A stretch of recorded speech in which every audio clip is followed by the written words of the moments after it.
desiccated coconut ලංකාවේ බහුලව පාවිච්චි කරන්නේ නැහැ.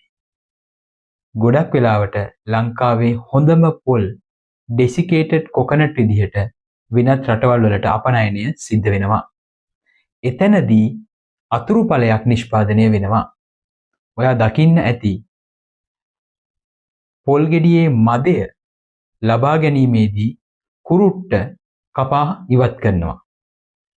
මෙන්න මේ කුරුටු විශාල සමාගම් කුඩා තෙල් මෝල් හිමියන්ට ඉතා අඩු මුදලට විකුණනු ලබනවා.